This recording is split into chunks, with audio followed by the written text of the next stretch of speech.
जी नमस्कार, मेरा नाम है गौरव पांचाल और आप सभी का स्वागत करता हूँ। पिछली सेशन में हमने थॉर्नडाइक के 3 प्रमुख नियमों को सीखा था। आज हम सीखेंगे सहायक नियम के बारे में। आज हम चर्चा करेंगे जो सबऑर्डिनेट लॉज हैं E.L. थॉर्नडाइक के। कितने हैं बच्चों? सबसे पहले हम इस पर बात करते हैं। इसके जो सहायक नियम है वो 5 हैं जो इन्होंने दिए हैं। 3 प्रमुख नियम हैं जिसको हम प्राइमरी लॉज कहते हैं, मेजर लॉ या मेन लॉज भी कहते हैं, और 5 हैं इनके सबऑर्डिनेट या सहायक नियम। तो उन पांचों को आज की क्लास में हम डिस्कशन करेंगे और बिल्कुल आराम से ध्यान से आपको सुनना है, समझना है चीजों को। यहाँ से कोई भी क्वेश्चन आ जाए आप छोड़कर नहीं आ पाओगे, इस बात की गारंटी है। तो शुरू करते हैं। सबसे पहला नियम है बच्चों बहु अनुक्रिया का नियम, लॉ ऑफ मल्टीपल रिस्पॉन्स। सीखने की परिस्थिति में व्यक्ति अनेक अनुक्रियाएं करता है। इनमें कुछ अनुक्रियाएं लक्ष्य की प्राप्ति में सहायक नहीं होती है, उन्हें व्यक्ति भूल जाता है, तथा वह अनुक्रियाएं जो लक्ष्य की प्राप्ति में सहायक होती है उसे वह सीख लेता है। समझना भाई बात को ध्यान से। जब कोई इंसान सीखता है कोई भी चीज, तो वो बहुत सारी अनुक्रियाएं, बहुत सारे रिस्पॉन्स करता है। किसके प्रति? हम कोई भी रिस्पॉन्स, कोई भी अनुक्रिया हम किसी न किसी उद्दीपक पर, किसी न किसी स्टिमुलस पर करते हैं। तो जब हम कोई काम सीख रहे होते हैं तो हम कई सारे प्रयास करते हैं, कई सारे अनुक्रियाएं करते हैं। लेकिन क्या वो सारी जो अनुक्रियाएं होती हैं वो सहायक होती है लक्ष्य प्राप्ति में? नहीं, सारी सहायक नहीं होती है। कुछ ऐसी होती है जो सहायक होती है और कुछ ऐसी होती है जो सहायक नहीं होती। जो हमारे लिए हेल्पफुल होती हैं रिस्पॉन्स, अनुक्रियाएं, उसको हम याद रखते हैं, उससे उसे हम सीख जाते हैं। लेकिन जो सहायक नहीं होती उसको हम भूल जाते हैं। जैसे मान लो, मैं आपको एक उदाहरण देता हूं। एक क्वेश्चन आपके सामने आया मैथमेटिक्स का, उसको सॉल्व करने के लिए आपने कई सारे प्रयास किए। एक क्वेश्चन मैथमेटिक्स का, वो आपके लिए एक उद्दीपक है, वो आपके लिए एक स्टिमुलस है, उस पर आप कई सारे रिस्पॉन्स कर रहे हैं, कई सारी अनुक्रियाएं कर रहे हैं, ठीक है। तो क्या सारी अनुक्रियाएं ऐसी थी जिससे आपका आंसर निकल गया?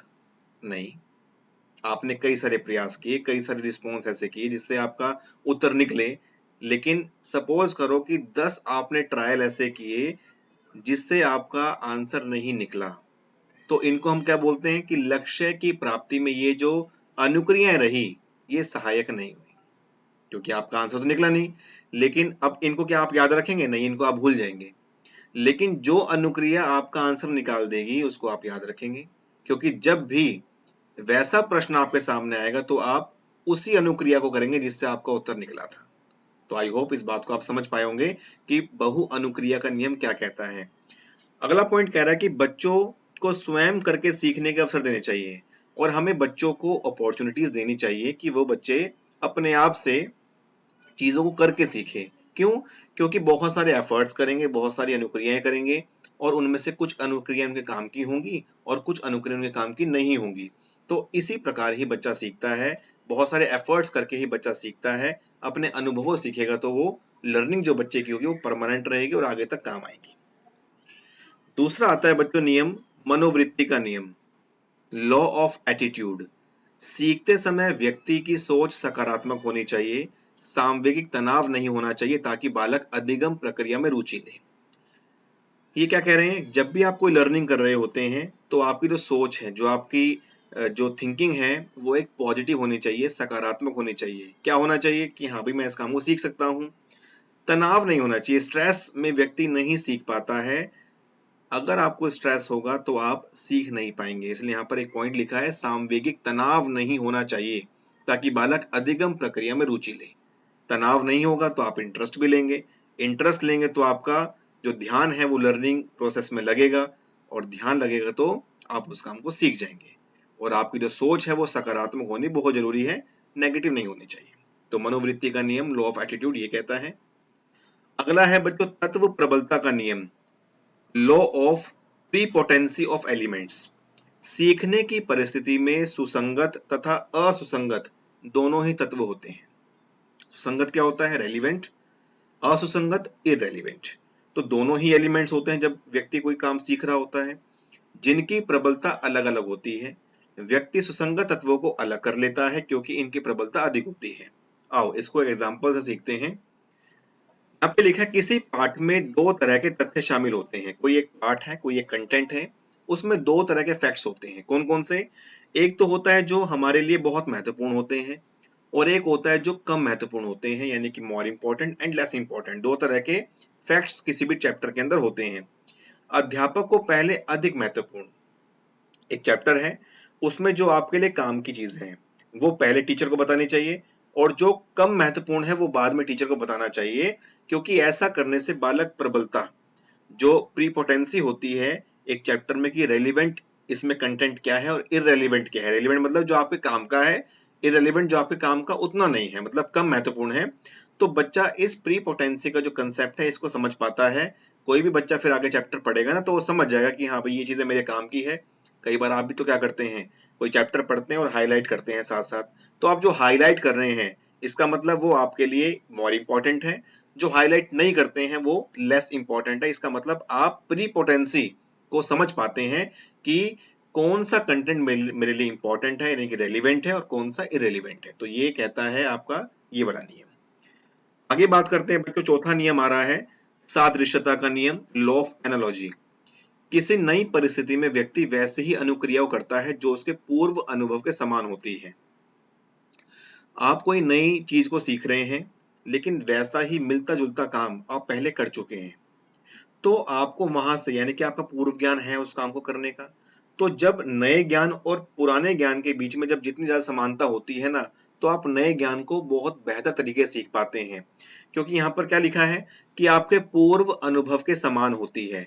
जो आपका पूर्व अनुभव है, जो आपने पहले से एक्सपीरियंस किया हुआ है, और नई परिस्थिति आपके सामने आई और दोनों में सिमिलैरिटीज हैं, तो आप क्या करेंगे, अपने प्रीवियस नॉलेज के बेसिस पर उस नए काम को करेंगे। दोनों ही परिस्थिति में जितनी ज्यादा समानता होगी सीखना उतना ही बेहतर होगा, और जितनी ज्यादा सिमिलरिटी दोनों कामों में होगी ना, सीखना उतना ही बेहतर होता है, उतना ही बढ़िया होता है। ठीक है। शिक्षक को बच्चों के पूर्व ज्ञान को जोड़ते हुए नया पाठ सिखाना चाहिए। इसलिए हम कहते हैं जब भी बच्चा लर्निंग करता है, अपने प्रीवियस नॉलेज को बेस मानकर ही आगे बढ़ता है, और टीचर को हर एक बच्चे के पूर्व ज्ञान को जांचना चाहिए। पूर्व ज्ञान से नए पाठ को एक संबंध स्थापित करते हुए आगे बढ़ना चाहिए, ताकि बच्चा उस चीज को और पक्के तरीके से सीख पाए। ठीक है। पांचवा आता है बच्चों, पांचवा नियम है साहचर्यात्मक स्थानांतरण का नियम, लॉ ऑफ एसोसिएटिव शिफ्टिंग। जब एक से अधिक उद्दीपक एक साथ प्रस्तुत किए जाते हैं, तो एक का सीखा हुआ ज्ञान दूसरे पर अंतरित अंतरित मतलब ट्रांसफर हो जाता है। इसे बाद में शास्त्रीय अनुबंधन कहा गया। चलिए अब मैं इसके बारे में आपको थोड़ा सा बताता हूं। हुआ क्या कि थॉर्नडाइक ने बच्चों थॉर्नडाइक ने एक एक्सपेरिमेंट किया, एक प्रयोग किया, एक एक्सपेरिमेंट किया। वो एक्सपेरिमेंट क्या था, ध्यान देना। एक्सपेरिमेंट किया इन्होंने कैट पर। एक्सपेरिमेंट क्या था कि इनके सामने, कैट के सामने दो तरह के स्टिमुलस, दो उद्दीपक रखे। क्या स्टिमुलस था कि कैट को बोला जाता स्टैंड अप, और स्टैंड अप बोलने के बाद में फूड दिया जाता। और आपकी जानकारी के लिए बता दूं, स्टैंड अप जो है एक सीएस है, और फूड जो है वो एक यूएस है। और आपको सीएस यूएस का कंसेप्ट पहले ही मैं पेवलव की थ्योरी में बता चुका हूं, इसलिए ज्यादा कठिनाई होगी नहीं इस चीज में। और अगर आप पहली बार चैनल पे आए हैं तो आप उस वीडियो को देख सकते हैं, प्लेलिस्ट मैंने डाल दी है इस के डिस्क्रिप्शन में। तो प्लेलिस्ट में जाकर पेवलव की थ्योरी देखेंगे तो यूएस और सीएस का कंसेप्ट वहां पर आपको क्लियर हो जाएगा। तो कैट पर एक्सपेरिमेंट किया कि उसे स्टैंड अप बोला जाता और उसके बाद उसको फूड दिया जाता। स्टैंड अप और फूड दिया, स्टैंड अप बोला फूड दिया, स्टैंड अप बोला फूड दिया। तो ये प्रोसेस बार बार रिपीट करते गए। तो फूड पर जो सलाइवा निकलता है कैट का, वो एक नेचुरल है।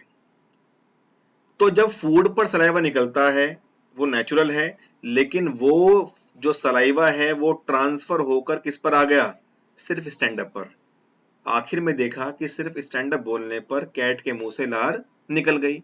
इसका मतलब जो चीज, जो रिस्पॉन्स फूड पर होता था, वो रिस्पॉन्स कहां ट्रांसफर हो गया, स्टैंड अप बोलने पर।